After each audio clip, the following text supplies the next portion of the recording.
Chemistry में आपका welcome है। और आज हम आप लोग के साथ आए हैं केमिकल काइनेटिक्स को लेके। केमिकल काइनेटिक्स बहुत ही इंपॉर्टेंट चैप्टर है और आज हम लोग जानेंगे केमिकल काइनेटिक्स में क्या स्टडी करते हैं, इसमें क्या क्या पॉइंट है, क्या क्या बेसिक पॉइंट जो हम लोग को पढ़ना रहता है इस चैप्टर में।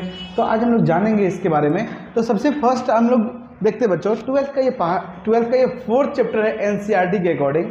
और हम यहाँ पे अपने ऑफलाइन बेसिस में और आप लोग के साथ ऑनलाइन बेसिस में ये स्टार्ट किए हैं 4th चैप्टर।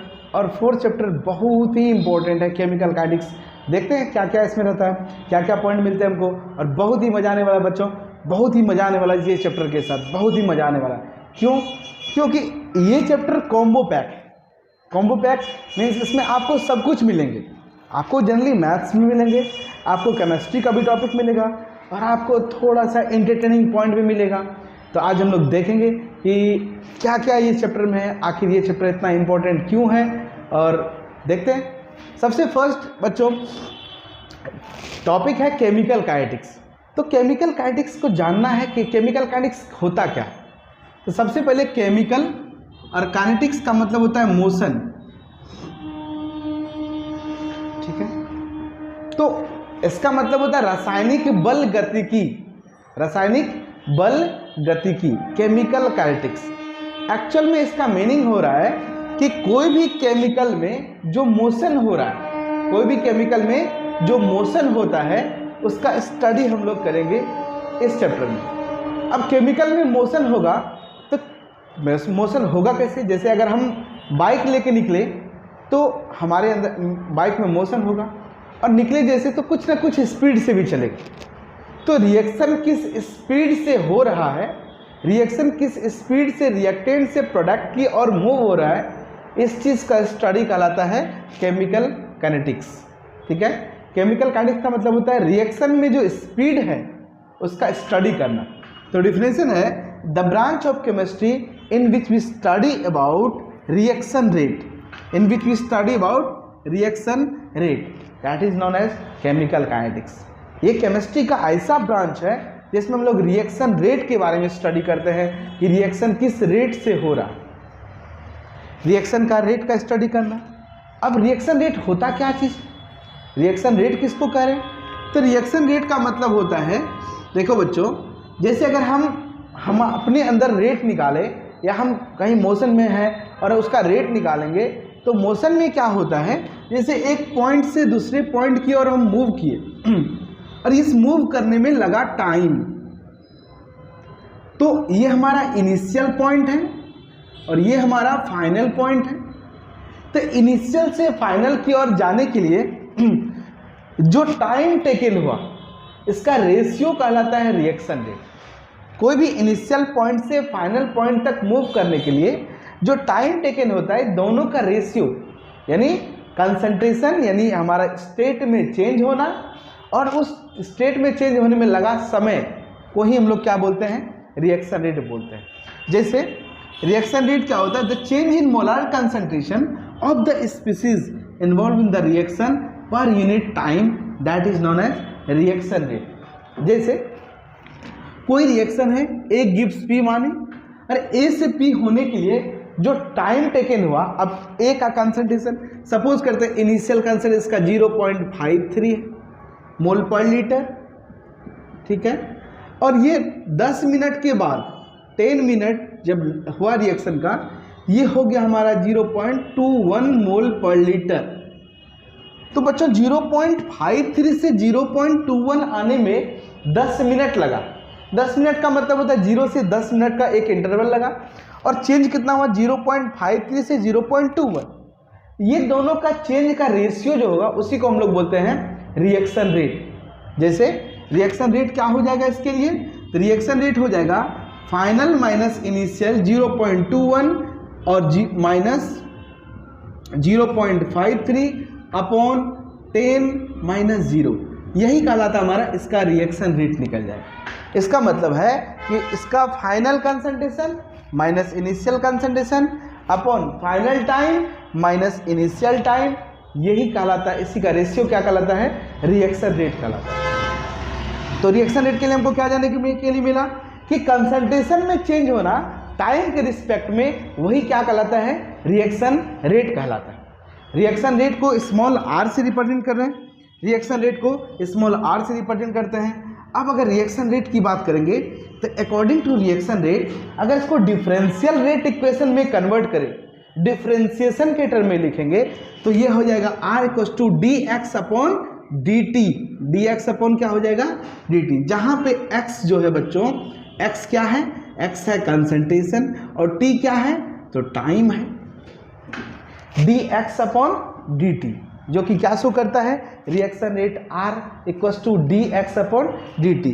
मतलब d मतलब चेंज होता है, ये चेंज को दिखा रहा है, और कंसंट्रेशन में चेंज और टाइम में चेंज, ये दोनों का रेशियो में क्या कहलाता है, हमारा रिएक्शन रेट कहलाता है। ठीक है, अब रिएक्शन रेट जानने के लिए हमको क्या जानना पड़ा, कंसंट्रेशन जानना पड़ा। तो हम देखते हैं कंसंट्रेशन क्या होता है। कंसंट्रेशन का ही टर्म है मोलारिटी। अब मोलारिटी और कंसंट्रेशन क्या होता है देखते हैं। The total number of moles of solute dissolve in 1 litre और 1000 millilitre of solution, 1000 millilitre of solution that is known as molarity. जैसे अगर हम बात करेंगे इसमें कि अगर 1 लीटर शरबत बना हुआ है, ये शरबत है, सॉल्यूशन है, सॉल्यूशन मतलब होता है क्या, सॉल्यूट प्लस सॉल्वेंट कंटेन होना, तो चीनी और पानी मिला हुआ है इसमें। अब चीनी पानी मिला हुआ है, इसमें हम एक्स्ट्रा चीनी और मिला दिए, कुछ अमाउंट में चीनी, ठीक है, कुछ चीनी और मिला दिए, तो चीनी पानी का एक मिक्सचर बना हुआ है, अब कुछ चीनी और मिला देंगे तो सॉल्यूशन क्या हो जाएगा, कंसंट्रेटेड सॉल्यूशन आ जाएगा। कंसंट्रेटेड का मतलब होता है amount of solution, amount of solute increase in solution. कोई भी सॉल्यूशन में अमाउंट ऑफ सॉल्यूट क्या होगा, इंक्रीज करेगा, इस टर्म को बोलते हैं कंसंट्रेशन।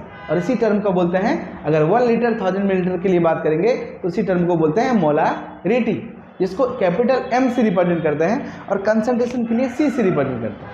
ठीक है, तो इसके लिए फॉर्मूला क्या हो जाएगा,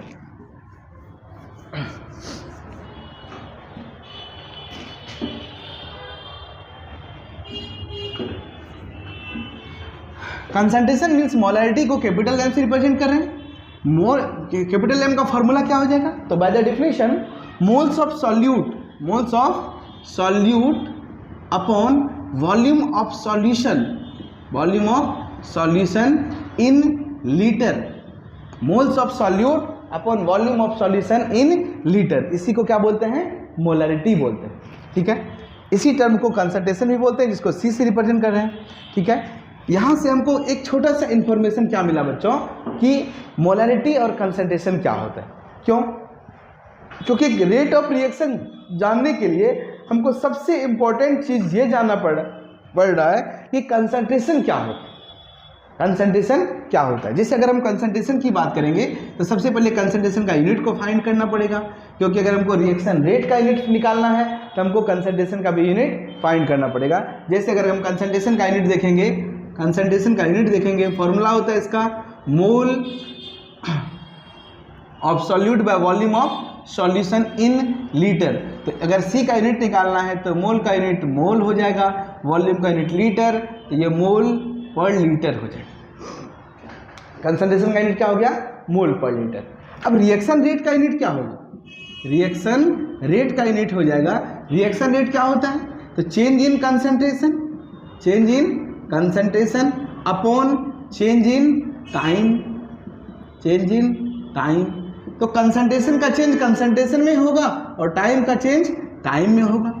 अब इसका अगर यूनिट हमको फाइंड करना है, हम यूनिट क्या करेंगे, कंसंट्रेशन का यूनिट हम जान रहे हैं क्या होता है, मोल पर लीटर, मोल पर लीटर, और टाइम का यूनिट होता है सेकेंड। दैट मीन्स R का यूनिट क्या हो जाएगा, R का यूनिट हो जाएगा मोल पर लीटर पर सेकेंड, ये हो जाएगा रिएक्शन। बहुत इंपॉर्टेंट ऑब्जेक्टिव पॉइंट के लिए मोल पर लीटर पर सेकेंड रिएक्शन रेट का यूनिट होता है। और कंसंट्रेशन का यूनिट क्या हो जाएगा, मोल पर लीटर, क्योंकि कंसंट्रेशन का फॉर्मूला होता है mole upon volume, mole of solute upon volume of solution in litre. तो इस केस के लिए फॉर्मूला हो जाएगा, यूनिट हो जाएगा मोल पर लीटर, रिएक्शन रेट का यूनिट हो जाएगा मोल पर लीटर पर सेकेंड। तो एक और देखिए डेफिनेशन जो ये चैप्टर में, और जनरली ये चैप्टर बच्चों 11th का इक्विलिब्रियम से बहुत कॉरलेट कर रहा है। 11th का इक्विलिब्रियम अगर अच्छा से पढ़ें आप लोग तो ये चैप्टर बहुत ही आसानी से निकलेगा। जितने भी इसमें डेरिवेशन है, प्रूफ है, जो भी है वो बहुत ही इजी हो जाएगा तब जब आप 11th का इक्विलिब्रियम को अच्छे से पढ़े हो। तो बात करेंगे इसमें अगर हम कि रेट ऑफ रिएक्शन का एक न्यू डिफिनेशन और भी है। देखिए क्या है, it may be also express in terms of rate of disappearance of any one of the reactant and appearance of any one of the product.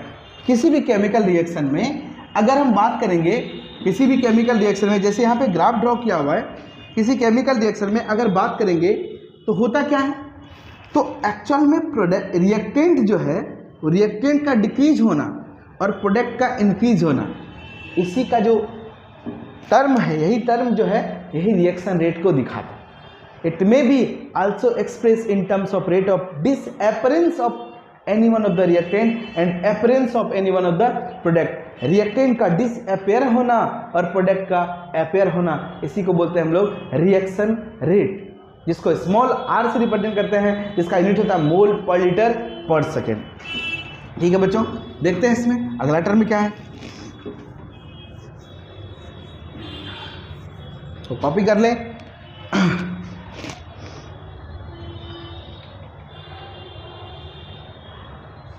अगला अगला टर्म है classification of reaction rate. Classification of reaction rate, there are 3 types of reaction rate. पहला, अब हम बात करेंगे reaction rate का types. Reaction rate का टाइप्स क्या हो सकता है, जैसे अगर हम स्पीड की बात करेंगे, स्पीड कितने टाइप्स के हो सकते हैं, तो स्पीड की बात करेंगे तो हम जनरली हम स्पीड के बारे में 3 बात जानते हैं। एक तो हम वेरी स्लो चलेंगे, एक हम वेरी फास्ट चलेंगे और एक हम मॉडरेट चलेंगे। तो इस अकॉर्डिंगली अगर हम बात करेंगे रिएक्शन रेट का, रिएक्शन भी 3 टाइप्स के होते हैं। एक कुछ रिएक्शन ऐसे होते हैं जो वेरी स्लो मूव करते हैं प्रोडक्ट की ओर, और कुछ रिएक्शन ऐसे होते हैं जो वेरी फास्ट मूव करते हैं, और कुछ रिएक्शन ऐसे होते हैं जो मॉडरेट होते हैं। ठीक है, very slow, very fast and moderate.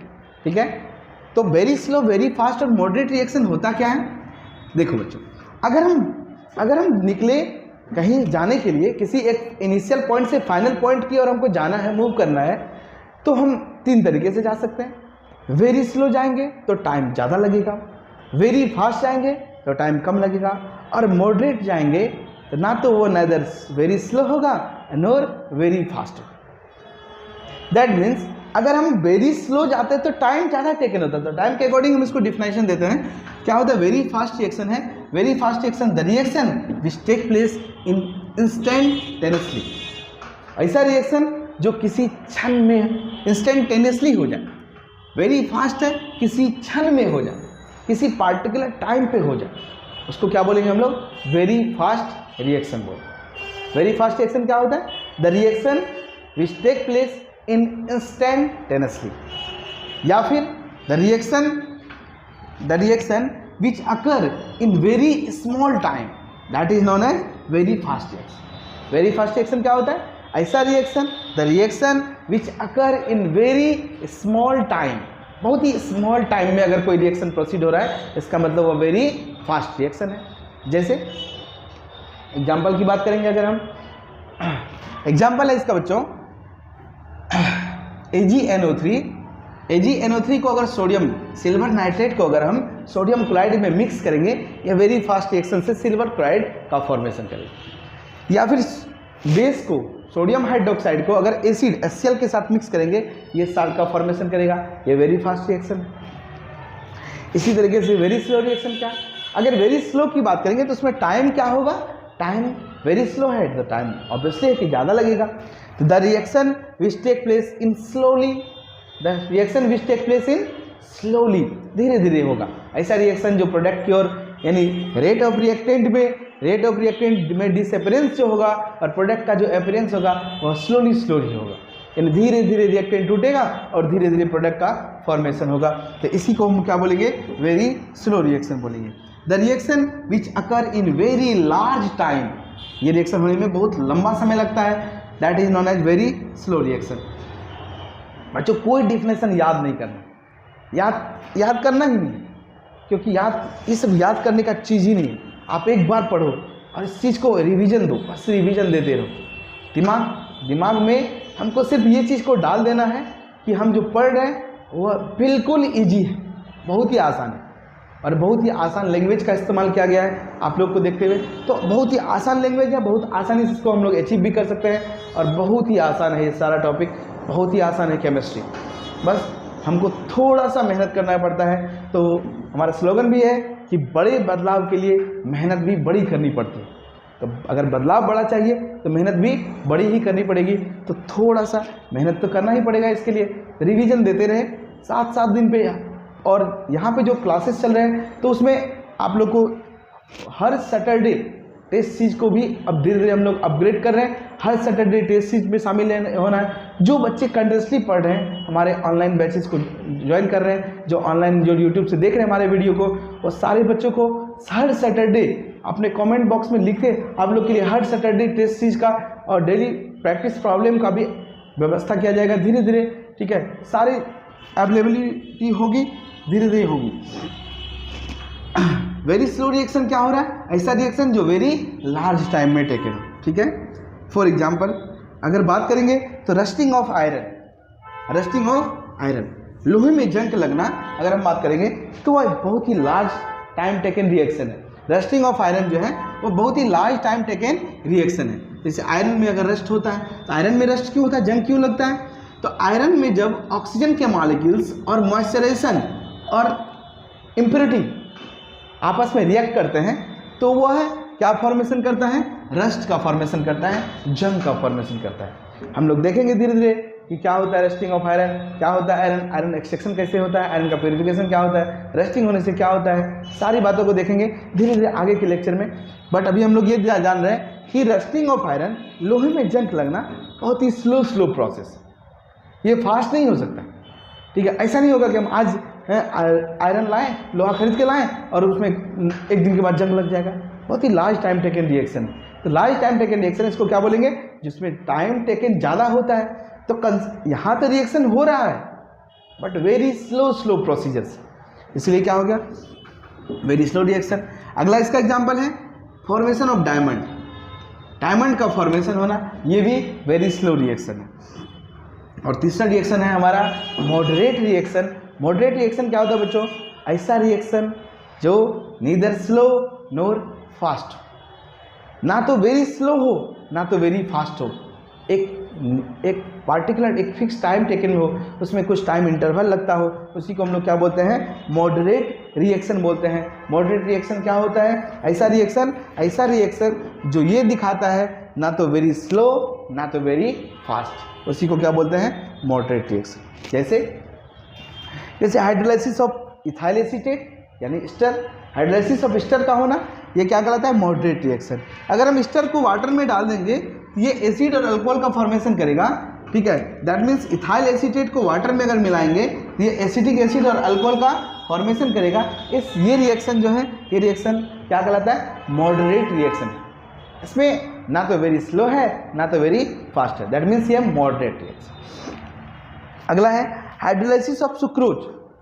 Hydrolysis of sucrose, sucrose means cane sugar.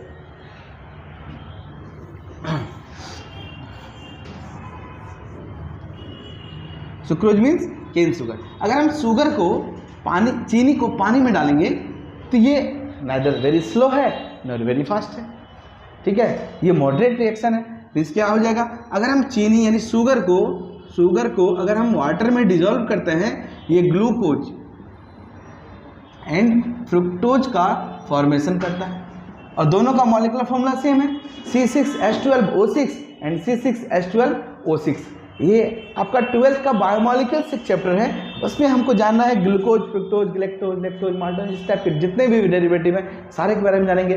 Glucose होता है बच्चों, इसको बोलते हैं अल्डो हेक्सोज शुगर बोलते हैं, और इसको बोलते हैं keto hexose sugar. Aldo hexose sugar और कीटो हेक्सोज शुगर होता क्या?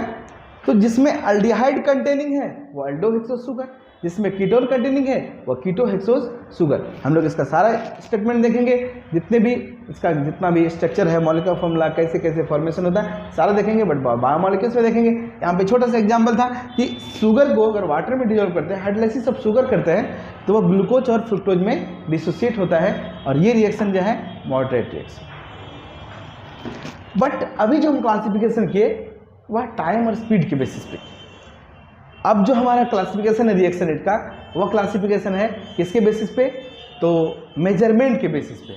मेजरमेंट के बेसिस पे क्लासिफिकेशन है, और मेजरमेंट के बेसिस पे क्लासिफिकेशन कर रहे हैं on the basis of measurement and factor. ये होते हैं दो types. There are two types of reaction rate. There are two types of reaction rate. पहला क्या है? पहला का नाम है इंस्टेंटेनियस और दूसरा का नाम है एवरेज रेट। इंस्टेंटेनियस रेट और एवरेज रेट। इंस्टेंटेनियस रेट क्या होता है बच्चों? नाम ही है, इसको हिंदी में बोलते हैं क्षणिक चाल, क्षणिक वेग। ठीक है, तो क्षणिक वेग क्या होता है या ताक्षणिक बोलते हैं? The rate of change of molar concentration of any one of the species at a particular और इंस्टेंट टाइम। जहां भी रिएक्शन रेट की बात आएगी, रिएक्शन रेट में क्या होता है? तो रिएक्शन रेट में मोलर कंसंट्रेशन तो चेंज होगा। अब मोलर कंसंट्रेशन अगर किसी इंस्टेंट टाइम में हो रहा है, किसी पार्टिकुलर टाइम में हो रहा है, उसको हम लोग बोलते हैं इंस्टेंटेनियस रेट, जिसको डी से रिप्रेजेंट किया। इंस्टेंटेनियस रेट क्या होगा? The change in molar concentration involve in the reaction at a particular और instant time, that is known as reaction instantaneous rate. The rate of change of molar concentration of any one of the species involved in the reaction at particular or instant time, that is known as instantaneous rate. It is denoted by D. Graph की बात करेंगे तो graph क्या होगा? तो देखते हैं। देखो यहाँ पे टाइम और कंसंट्रेशन का बीच का ग्राफ है। तो हम जानते हैं कि जो रिएक्टेंट का ग्राफ है, ये ग्राफ है हमारा फॉर रिएक्टेंट का ग्राफ है। रिएक्टेंट का ग्राफ क्या शो कर रहा है कि रिएक्टेंट का नेचर होता है ऑलवेज डाउनवर्ड। हमेशा रिएक्टेंट क्या होगा? डिसअपरेंस को शो करेगा। जब रिएक्टेंट डिसअपरेंस को शो करेगा, अगर हमको इस पॉइंट पे प्रोडक्ट का फॉर्मेशन हुआ और हमको यहाँ पे चाहिए क्या? इंस्टेंटेनियस रेट निकालना है, तो हम क्या करेंगे? यहाँ पे इस पॉइंट के लिए हम स्लोप फॉर्मेशन करेंगे, और स्लोप का फॉर्मूला क्या होता है? टेन थीटा लगा दें। यहाँ जो एंगल फॉर्मेशन होगा उसके लिए हम टेन थीटा फाइंड करेंगे, और हमारा क्या हो जाएगा? Instantaneous rate find. Instantaneous rate क्या होता है? तो रिएक्टेंट टर्म के लिए minus sign D R upon D T बराबर टेन थीटा। ठीक है, इसका मतलब ये हुआ कि अगर हम किसी रिएक्टेंट के लिए हम इंस्टेंटेनियस रेट फाइंड करेंगे, रिएक्टेंट टर्म में माइनस शो होता है, क्योंकि रिएक्टेंट का नेचर होता है डिक्रीज करने का, और जब डिक्रीज होगा और यहाँ फाइनल माइनस इनिशियल निकालेंगे तो वो नेगेटिव शो करेगा। तो एक और नेगेटिव ऐड करेंगे ताकि हम उस रेट को पॉजिटिव कर सकें। तो minus D R by D T बराबर क्या हो जाएगा? Tan theta. और इसी के लिए अगर बात करेंगे हम प्रोडक्ट की, इस पॉइंट के लिए प्रोडक्ट की बात करेंगे, इसका थीटा यहाँ से होगा, और यहाँ जो फॉर्मेशन होगा वो plus D P by D T बराबर यहाँ हो जाएगा टेन थीटा। यहाँ प्लस, यहाँ पे प्लस। तो रिएक्टेंट और प्रोडक्ट में बस इतना अंतर है कि रिएक्टेंट में हमको माइनस के साथ चलना है और प्रोडक्ट में हमको प्लस के साथ चलना है। ये हमारा इंस्टेंटेनियस रेट। इसका नेक्स्ट टॉपिक है एवरेज रेट। क्या है बच्चों? Average rate. But instantaneous rate को हम कैसे शो करेंगे? कुछ एग्जाम्पल्स हैं, एग्जाम्पल को देखते हैं, फिर हम बढ़ेंगे अगला एवरेज रेट की ओर। इंस्टेंटेनियस का कुछ एग्जाम्पल्स हमको शो करना है, क्योंकि इससे कुछ एनसीईआरटी में प्रॉब्लम है जो कि बनाने हैं। देखते हैं क्या है इंस्टेंटेनियस रेट। जैसे अगर हम एक हाइपोथेटिकल रिएक्शन कंसिडर किए जो small A capital A small A mole of A small B of B gives small C of C and small D of D. अगर इसको इंस्टेंटेनियस रेट में सजाना है तो सबसे पहले इस रेट के टर्म में और रिएक्टेंट के टर्म में रिएक्टेंट माइनस शो करेगा, प्रोडक्ट प्लस शो करेगा, क्योंकि रिएक्टेंट का नेचर होता है डिसअपरेंस का, प्रोडक्ट का नेचर होता है अपरेंस का। तो रिएक्टेंट के टर्म में माइनस शो करना और रेट के टर्म में जो मोल है वह रेसिप्रोकल हो जाए। मोल का क्या होता है? मोल रेसिप्रोकल होता है। तो अगर हम बात करेंगे इंस्टेंटेनियस रेट इक्वल टू क्या होगा? -1/a, मोल है -1/a and dA/dt equals to, फिर यहाँ b मोल है, रिएक्टेंट है, माइनस लगाए 1/b dB/dt, फिर यहाँ पे ये प्रोडक्ट ही हो रहा है, प्लस लगेगा तो प्लस लिखने की कोई जरूरत नहीं है, plus 1/c dC/dt equals to 1/d dd/dt। All rate are equal at same time. किसी पार्टिकुलर टाइम पे जितने भी रेट फाइंड होंगे वो सारे के सारे इक्वल होंगे। दैट मीन्स अगर हमको किसी एक का रेट दिया हुआ रहेगा तो हम सारे का रेट फाइंड कर सकते हैं, सारे का रेट फाइंड कर सकते हैं। ये हुआ इस चीज़ का मेन टॉपिक। ये इंस्टेंटेनियस रेट पढ़ने का मेन टॉपिक, मेन जो फंडा था ये दिखाना था कि एक समय पे हर रेट इक्वल होते हैं और रेट में सजाएंगे कैसे, डेकोरेट कैसे करेंगे। ये जैसे एक रिएक्शन लेते हैं हम, एक क्वेश्चन भी ले लेते हैं इसी के अकॉर्डिंग। तो अगर हम बात करेंगे कि N2 + 3H2 gives 2NH3, ammonia का formation on platinum surface, molybdenum as a promoter. अगर ये बात करेंगे हाबर प्रोसेस से अमोनिया का फॉर्मेशन, इसके लिए अगर हम बात करेंगे कि dNH3/dt बराबर 2.5 × 10⁻³ मोल पर लीटर पर सेकेंड दिया हुआ है।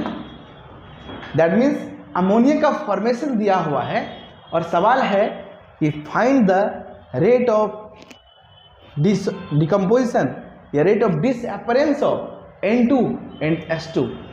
तो क्या होगा? अगर हम इसको निकालना चाहेंगे तो हम थोड़ा सा हिंट देंगे और कोशिश करेंगे आप लोग घर पे इसे सॉल्व करें, ठीक है। इस चीज़ की अगर बात करेंगे बच्चों तो इसको पहले हम R-S में सजाएंगे। इसका मोल 1 है तो -1/1 dN2/dt बराबर -1/3 dH2/dt इक्वल्स टू +1/2 dNH3/dt। अब हमको वैल्यू गिवन है dNH3/dt का। अगर dNH3/dt का वैल्यू दिया हुआ है तो हम dH2/dt निकाल सकते हैं। यहाँ पे इसको 1/2 से मल्टीप्लाई करके 3 से 1/2 और 3/2 से मल्टीप्लाई कर देंगे, ये हो जाएगा H2 का फॉर्मेशन डिसअपरेंस, और N2 का फॉर्मेशन करना है इसको सिर्फ 2 से डिवाइड कर देंगे। तो सिंपल सा क्वेश्चन था बच्चों। आज हमने जाना किसका? इंस्टेंटेनियस रेट का एक क्वेश्चन, और इंस्टेंटेनियस रेट क्या होता है, रेट ऑफ रिएक्शन क्या होता है, कंसंट्रेशन क्या होता है, ये सब सारे टॉपिक के बारे में जाना। हम नेक्स्ट लेक्चर में जानेंगे एवरेज रेट क्या होता है, मॉलिक्यूलरिटी ऑफ रिएक्शन और ऑर्डर ऑफ रिएक्शन। बहुत इंपॉर्टेंट लेक्चर है अगला। तो बच्चों बने रहे, वीडियो को अंतिम तक देखिए और सारे टॉपिक को लिखे, और लिख के जो भी प्रॉब्लम है वो हमारे कमेंट बॉक्स में शेयर करें ताकि हम उसे सॉल्व कर सकें। तो थैंक यू बच्चों, फिर मिलते हैं अगले क्लासेस में, अगले लेक्चर में मॉलिक्यूलरिटी ऑफ रिएक्शन और एवरेज रेट को लेकर। That's all.